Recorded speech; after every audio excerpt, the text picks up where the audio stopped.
आर्यन की झुकी पलकों से होते हुए एक साया रिस रहा था, घना और चिपचिपा, उसके छोटे से चेहरे पर जम रहा था।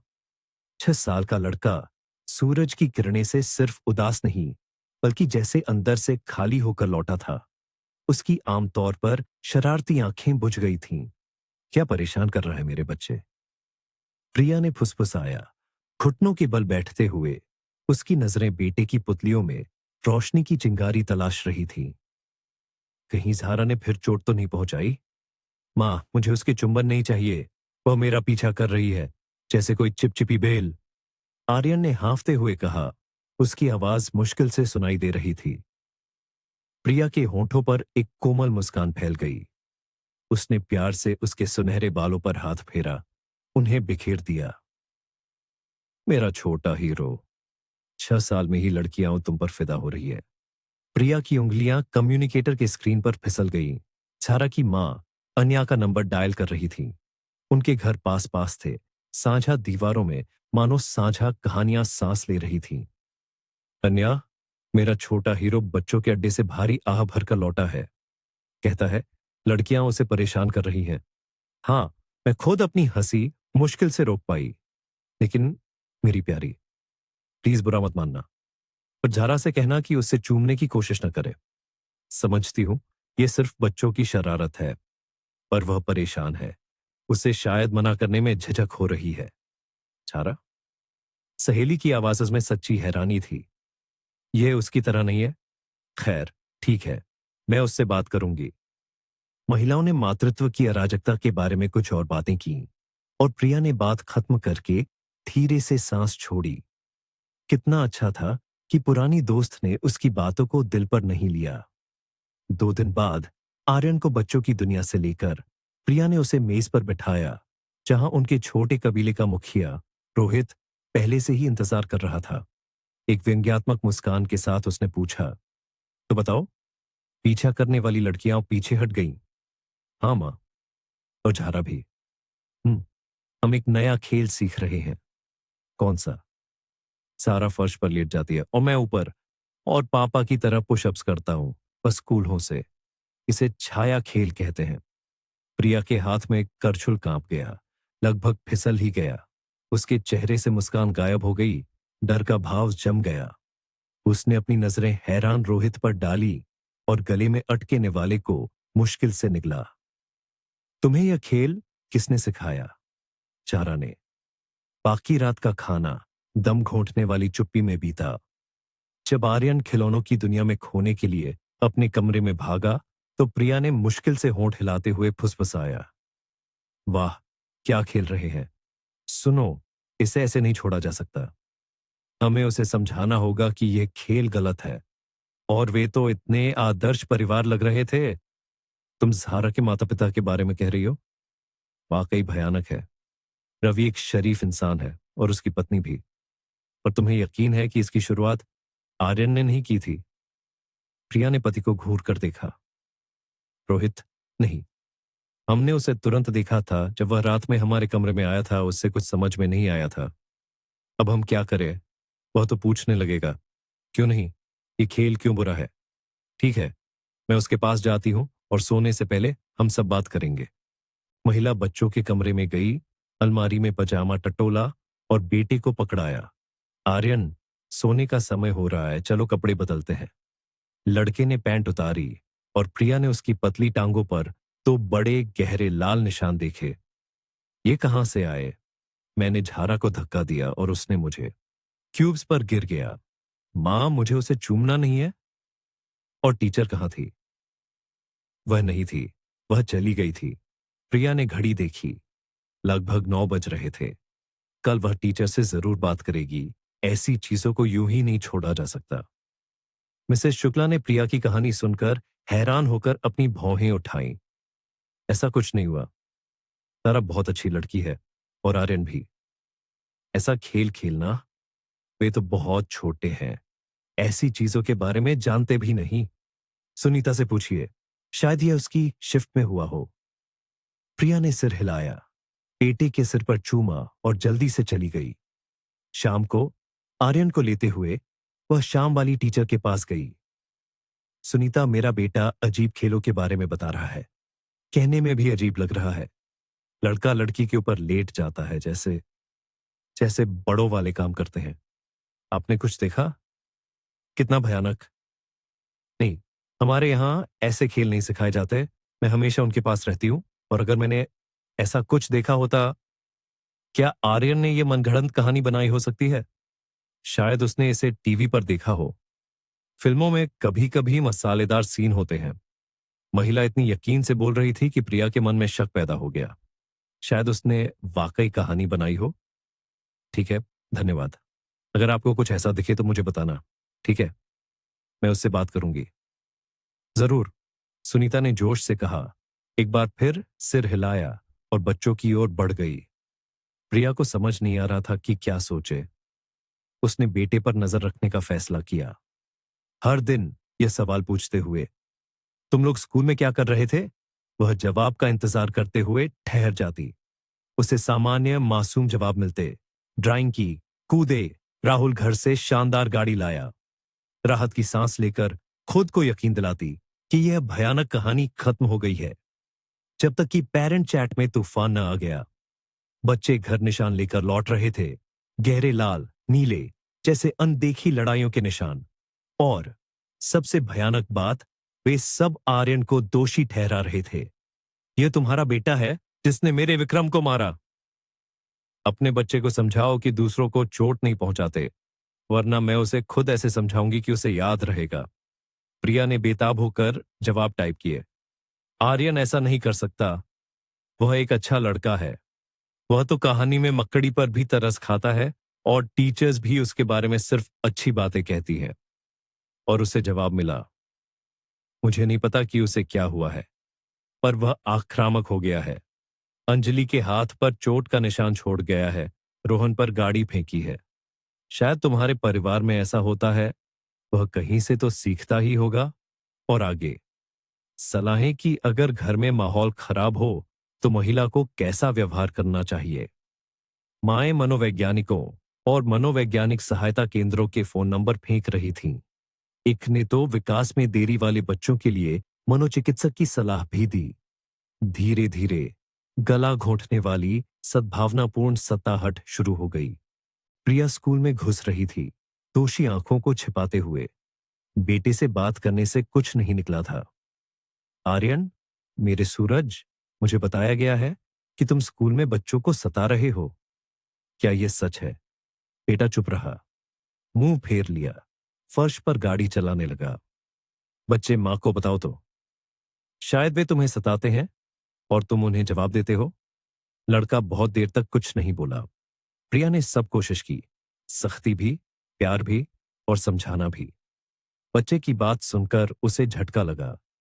झिझकते हुए, शर्माते हुए उसने बुदबुदाया, चारा मुझे बताती है कि किसे मारना है, और तुम उसकी सुनते हो। क्यों? प्रिया ने झारा की मां को फोन किया, और उसे कठोर जवाब मिला, इसमें मेरी बेटी का कोई लेना देना नहीं है। मैंने पूछा है। आर्यन वाकई दूसरे बच्चों को मार रहा है। वह कहता है कि झारा उसे इशारा करती है कि किसे मारना है। झूठ है। मैंने अपनी बेटी से पूछा है। वह कहती है कि अब वह आर्यन से बिल्कुल बात नहीं करती। रोहित मेज पर बैठा था, टूटे हुए प्रिंटर से जूझ रहा था। प्रिया घबराहट से कांपते हुए अंदर आई। क्या करें? आर्यन चुप है, और क्या होगा अगर उसे वहां सताया जा रहा हो? खैर, मिसेस शुक्ला, हेडमिस्ट्रेस के पास जाकर शिकायत कर सकते हैं। शाम वाली टीचर सुनीता नहीं है क्या? हाँ, वह यह सिर्फ 1 महीने से है। मैं बेहतर होगा कि मिसेस शुक्ला से बात करूं। शायद वह कुछ काम की बात बता सकें। सवाल सुनकर बुजुर्ग महिला सोच में पड़ गई। हाँ, आर्यन वाकई बदल गया है। अधिक शांत रहने लगा है, बच्चों से कम घुलता मिलता है। कल मैंने उसे विक्रम के साथ लड़ते हुए अलग किया था। वे लात मार रहे थे। सब एक खिलौने के कारण शुरू हुआ था। तुम्हारी जगह होती तो मैं किसी मनोवैज्ञानिक के पास जाती। कई माता पिता आर्यन के बारे में शिकायत कर रहे हैं। पाती ने प्रिया को रोते हुए देखा। वह क्यों बदल गया? सब कुछ तो ठीक था। प्रिया, तुम्हें पता है, हो सकता है कि वह दोषी न हो। ग्रुप में क्या हो रहा है, यह देखने की जरूरत है।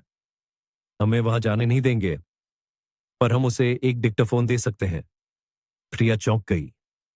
कैसे? उसके पसंदीदा टॉमी खरगोश में छिपा देंगे और उसके साथ दे देंगे। अभी नेट पर देखता हूं कि कौन सा चाहिए। महिला किचन में बैठ गई, सिर को हाथ से टिकाए। ये कैसे हो गया कि उसका बेटा, जो दयालु, संवेदनशील, खरगोश की तरह प्यारा था, दूसरे बच्चों को चोट पहुंचाने लगा? उसे किसने सिखाया? या शायद उसे कोई बीमारी हो रही है, जैसे सिजोफ्रेनिया के पहले लक्षण ऐसे होते हैं।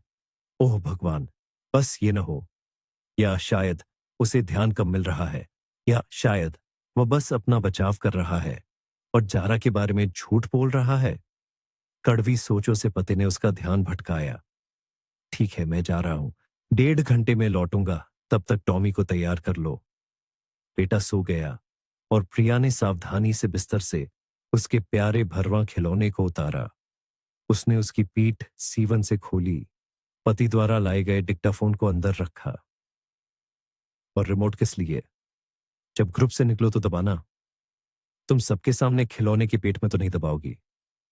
आर्यन को स्कूल के लिए तैयार करते हुए प्रिया ने उसे टॉमी पकड़ाया। मेरे टॉमी ने कहा कि वह स्कूल जाना चाहता है और तुम्हें दोस्तों से सुलह कराना चाहता है। लड़के ने अपने भरवां दोस्त को स्कार्फ में लपेटा और सीने से लगा लिया।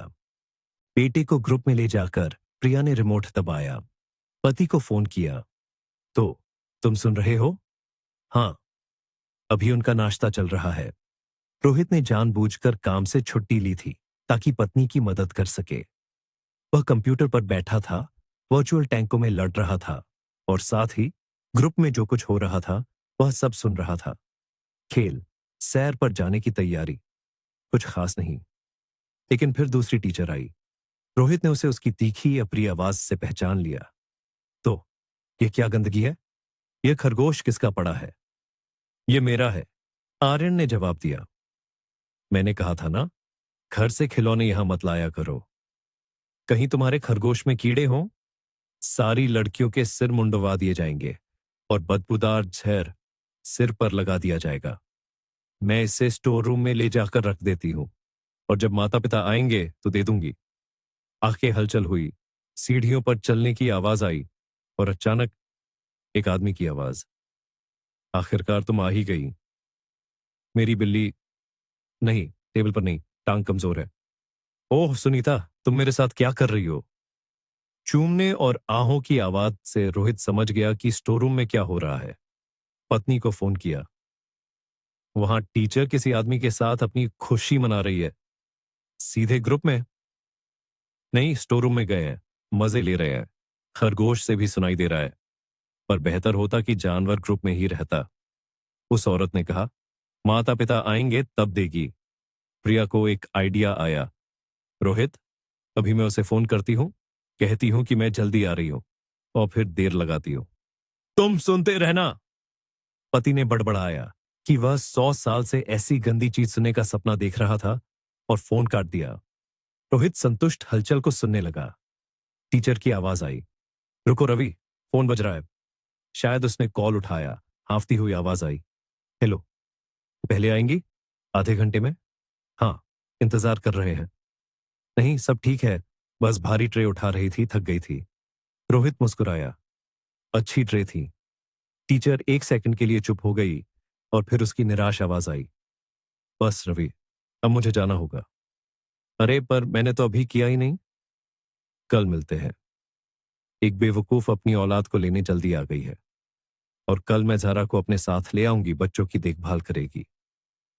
रोहित ने तुरंत पत्नी को फोन किया। तुम्हें पता है उसने क्या कहा? कि कल जारा को अपने साथ लाएगी ताकि बच्चों को उस पर छोड़कर खुद डेट पर जा सके। ये तो कमाल है। क्या वहां सब ऐसे ही हैं? हमारे यहाँ कोई जारा नहीं है। आया कुक, संगीत टीचर का नाम अलग है। खरगोश उसने स्टोर रूम में छोड़ दिया। पता नहीं, वे वहां अभी खत्म नहीं हुए। वो आ रही है, बच्चों के पास गई है, किसी रोहन पर चिल्ला रही है। ठीक है, आगे सुनता रहूंगा, शायद पता चले कि वह जारा कौन है। प्रिया ने दरवाजा खटखटाया और आर्यन को अकेले कुर्सी पर बैठा देखा। मां को देखकर बच्चा खुश हुआ, उसकी ओर दौड़ा, उससे लिपट गया। मां! उसके खुशी भरे शोर पर बेडरूम से सुनीता निकली। चेहरे पर चिकनी मुस्कान थी, लेकिन गुस्सा मुश्किल से रोके हुए उसने पूछा, आप तो आर्यन को जल्दी लेने आने वाली थी, नहीं हो पाया। अब भी कपड़े पहने ही थे कि बॉस का फोन आ गया, और जब तक उसका काम खत्म नहीं किया तब तक जाने नहीं दिया। वह कैसा व्यवहार कर रहा था, और सुन तो बुरा। 3 से लड़ गया, अंजलि पर किताब फेंक दी।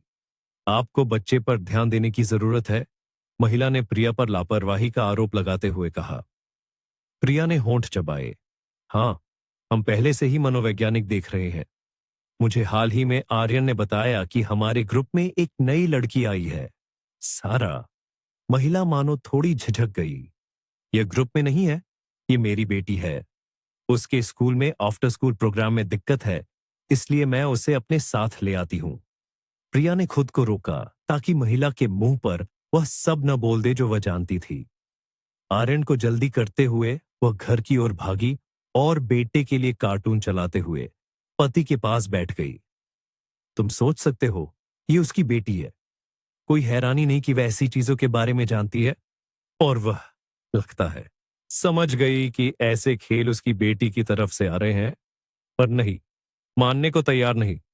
कल ही मिसेस शुक्ला के पास जाऊंगी। मानेगी, तुम भी कहती हो? दिलचस्प है, क्या वह कल अपनी बेटी को लाएगी? अगर लाएगी तो इसका मतलब है कि बिल्कुल जमीर नहीं है। बिस्तर पर लेटे हुए प्रिया अपनी बात दोहरा रही थी। कैसे वह हैरान मिसेस शुक्ला को सब बताती है, कैसे वे मिलकर रिकॉर्डिंग सुनते हैं। बेशक सुनीता को इसके बाद नौकरी से निकाल दिया जाएगा और उन्हें माफी मांगने पर मजबूर किया जाएगा। प्रिया जैसे हकीकत में सुनीता का डरा हुआ और शर्मिंदा चेहरा देख रही थी। हाँ, इसके बाद उस घटिया औरत को किसी भी स्कूल में नहीं लेंगे। पर ऐसा नहीं हुआ। पहले मिसेस शुक्ला ने ध्यान से सुना, और फिर जब अजीब बच्चों के खेलों की बात आई तो नाराज होकर फुफकारा। आप क्या कह रही है? ऐसा तो जिंदगी में हो ही नहीं सकता कि टीचर बच्चों को छोड़कर गंदी हरकतों के लिए चली जाए। सुनीता फर्स्ट ग्रेड टीचर है, उसे 7 साल का अनुभव है, पर वह हमारे यहां नई है। तो क्या, आदमी पिछली जगह से नौकरी छोड़कर हमारे यहां आया है।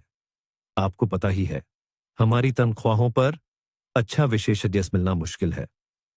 पर मेरे पास रिकॉर्डिंग है, कैसे वह स्टोर रूम में जा रही है। वहां ऐसी आवाजें सुनिए। महिला ने प्रिया को उलाहना भरे अंदाज में देखा। और आपको पता है, बिना सहमति के ऑडियो रिकॉर्डिंग गैरकानूनी है। आप यहां अपने उपकरण से क्या दिखा रही हैं? अगर आपको हमारे स्कूल का काम पसंद नहीं है तो आप कागजात ले जा सकती हैं। मेरे पास 17 लोग जगह का इंतजार कर रहे हैं। प्रिया उस महिला को हैरान होकर देख रही थी। वह इतनी बेपरवाह क्यों है? पर कैसे? क्या आप सुनेंगी भी नहीं? आप हेडमिस्ट्रेस हैं। ये आपका हक और कर्तव्य है न कि आप जाने बच्चों के साथ कौन लोग रहते हैं। मुझे मत बताइए कि मुझे क्या करना चाहिए।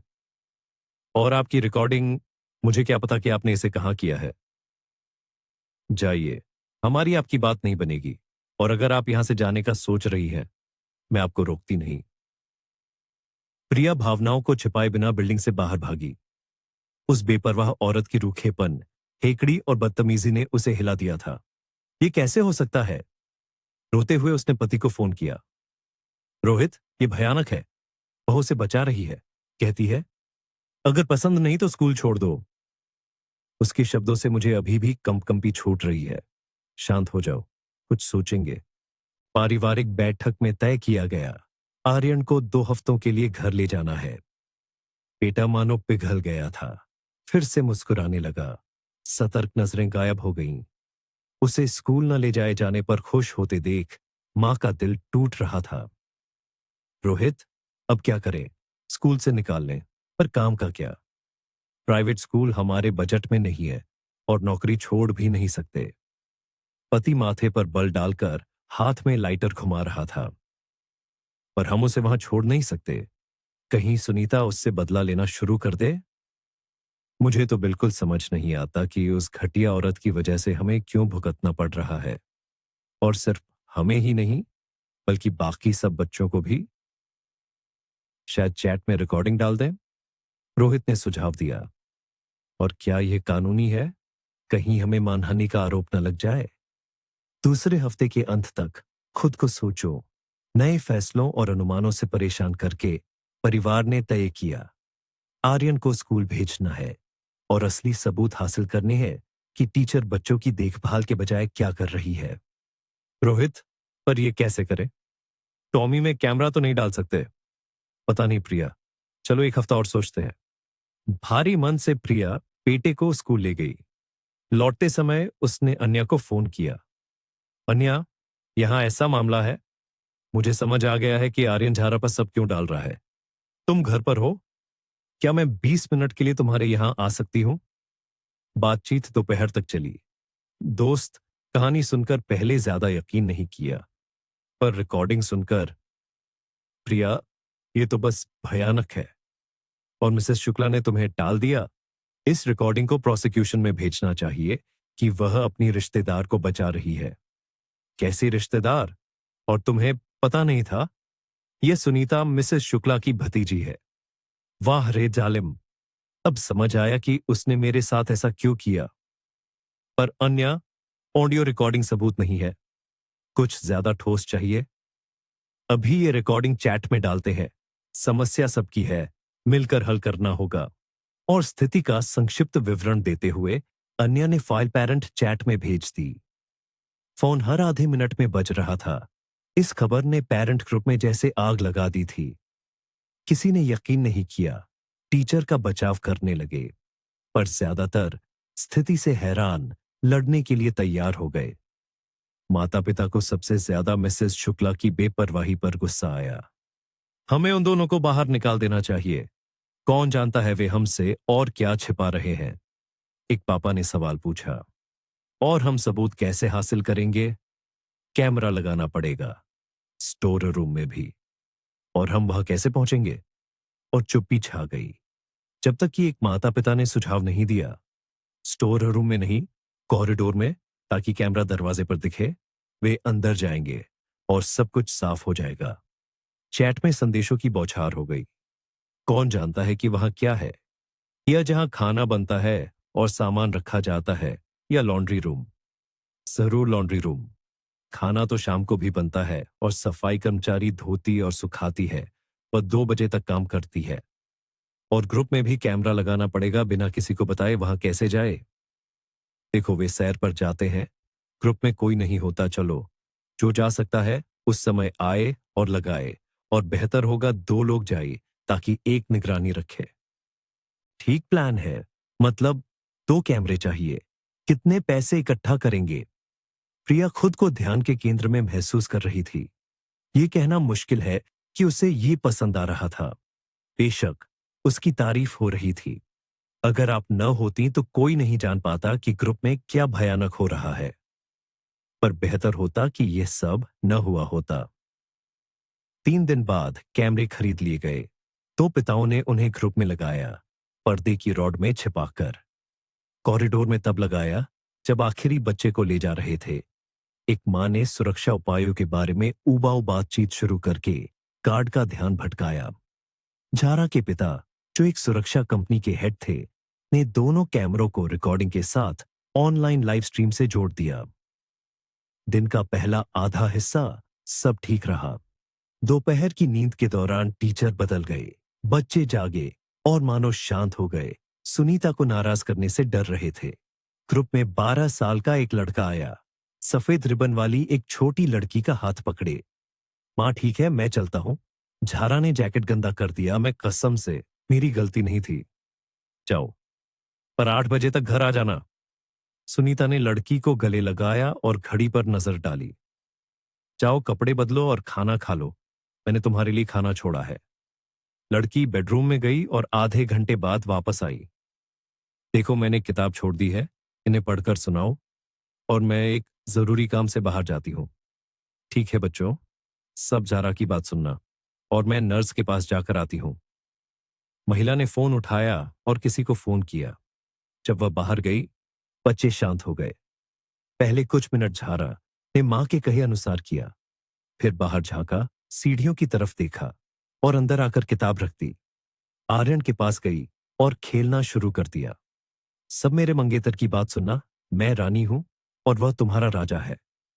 और तुम क्यों खड़ी हो गई? आर्यन, उससे ब्रेसलेट छीन लो, यह अब मेरा है। प्रिया के गले में गांठ पड़ गई, ये देखकर कि उसका बेटा कैसे आज्ञाकारी होकर वह सब कर रहा है जो लड़की कह रही है। आर्यन अंजलि के पास गया, उसने बिना बहस के ब्रेसलेट दे दिया। और ये, रानी ने नीली शॉर्ट्स पहने रोहन की तरफ इशारा किया, यह मुझे पसंद नहीं, उसे मारो। आर्यन खड़ा रहा। मारो, मैं आदेश देती हूं। और उसने आर्यन को एक चपत लगाई। वह जोंबी की तरह गया और बेकसूर लड़के को धक्का दिया। चैट संदेशों से भर गया।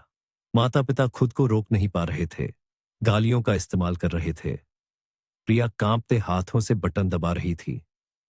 रोहित, मैं नहीं रह सकती, मैं अभी उसके पास जा रही हूं। जरूरत नहीं, मैं 2 मिनट में वहां पहुंच जाऊंगा। टीचर की बेटी एक टांग पर दूसरी टांग रखे आर्यन को अपने पास बुलाया। अब चलो बेडरूम में छाया खेल खेलने, तुम इसके लायक हो। चलो गाल पर चुंबन दो ताकि सब देखें। प्रिया प्रार्थना कर रही थी कि उसका पति उस घटियापन से पहले पहुंच जाए जो ज़ारा ने सोची थी, और वह पहुंच गया। रोहित ग्रुप में धड़ाम से घुसा, आर्यन को गोद में उठाया और ग्रुप से बाहर ले गया। तो और पिता स्टोर रूम के पास इंतजार कर रहे थे। प्यारी दुलारी मैडम 15 मिनट पहले वहां गई थी। उसके पीछे चुपके से देखते हुए गार्ड रवि घुस गया। कुछ मिनट बाद अन्या ने विरोध कर रही मिसेज शुक्ला को दरवाजे तक खींच लाई। आपने ये क्या सोचा? आपको यहां रिकॉर्डिंग करने का क्या हक है? खुद को बड़ी मुर्गी की तरह करते हुए उसने पिताओं को घृणा से देखा। और आप लोग यहां क्या खड़े हैं? एक आदमी ने स्टोर रूम का दरवाजा खटखटाया। बाहर आइए, मजे लेना बंद कीजिए, हम सब आपका इंतजार कर रहे हैं। कमरे से सरसराहट की आवाज आई। छिपना बंद कीजिए, सब जान चुके हैं। सुनीता, तुम्हारी चाची यहां खड़ी है, बाहर आओ। अफसोस, खुद स्टोर रूम में कैमरा नहीं था। प्रिया उनके चेहरे देखना चाहती थी जब उन्हें पूरी स्थिति समझ आई होगी, पर वह जोड़ा बाहर आने से डर रहा था। वे वहीं बैठे थे, उम्मीद कर रहे थे कि सब चले जाएंगे। कहां? दर्शक बढ़ रहे थे। 12 लोग इकट्ठा हो गए थे, इससे पहले कि लॉन्ड्री रूम का बोल्ट खड्डी दा धचका। गर्व से नाक ऊपर उठाए सबसे पहले सुनीता बाहर आई। होंठ दबाए उसने सबको देखा, पर उसकी आंखों में डर और अपमान दिख रहा था। चाची के पास से भव्यता से गुजरी, जो खट्टे चेहरे के साथ खड़ी थी, और बोली, यह गैर कानूनी है। आप मेरी निजी जिंदगी में दखल दे रहे हैं। घर जाकर संभोग करो, एक पापा ने मुस्कुराते हुए कहा, और भीड़ हंसने लगी। अपमानित होकर सुनीता ग्रुप में भागी। उसके पीछे गार्ड रवि बाहर आया। उसने हीरो बनने का नाटक नहीं किया और अजीब तरह से हाथ फैलाए। झगड़ा मत कीजिए, मैं खुद ही इस्तीफा लिख देता हूं। सीढ़ियों पर कदमों की आहट सुनाई दी। शर्म से लाल गालों के साथ अपनी बेटी का हाथ खींचती हुई सीढ़ियों से सुनीता नीचे उतर रही थी। प्रिया पर गुस्से से भरी नजर डाली और बेटी का हाथ झटका देकर बाहर निकल गई। शर्मिंदा मिसेस शुक्ला धीमी आवाज में सफाई दे रही थी, मुझे नहीं पता था। ओह, कितना भयानक, कितना भयानक। और आप लोग कितने अच्छे हैं। हाँ, उसने ऐसा करने की हिम्मत कैसे की? प्रिया ने उसे बीच में ही टोक दिया। आपको सब पता था, यहां सफाइयां देने की जरूरत नहीं है। हम कल शिक्षा मंत्रालय जा रहे हैं और आपके और आपकी भतीजी के बारे में बताएंगे। चाची की आंखों में डर जम गया। वह बड़बड़ा रही थी, माफ कर दीजिए, गलती सुधार लूंगी। क्या आपको मुझ पर दया नहीं आती? दया नहीं आती, रोहित ने तीखेपन से कहा। चलिए उससे क्या बात करें। अगली सुबह दोनों रिश्तेदार नौकरी छोड़ गईं, पर इससे उनका बचाव नहीं हुआ। प्रिया ने ज्यादा सवाल नहीं पूछे, पर इंस्पेक्टर ने खुद ही बताया, उन्हें जेल नहीं होगी, पर प्रशासनिक कार्रवाई जरूर होगी और उन्हें काम के लिए अयोग्य घोषित किया जाएगा ताकि वे बच्चों के साथ काम न कर सकें। मिसेस शुक्ला रो रही थी, कसम खा रही थी कि उसे कुछ नहीं पता था, पर पता चला कि उसे पता था और वह अपनी भतीजी के खेलों पर आंखें मूंद रही थी। गार्ड रवि ने कबूल कर लिया। प्रिया बेटे को मनोवैज्ञानिक के पास ले गई, पर इससे उन्हें मदद नहीं मिली। जब आर्यन को पता चला कि झारा और सुनीता अब ग्रुप में कभी नहीं आएंगी। लड़का पहले जैसा हो गया। अगर कहानी आपको पसंद आई हो तो प्लीज लाइक करें, चैनल को सब्सक्राइब करें और अपनी टिप्पणी दें। ये हमारे लिए बहुत जरूरी है।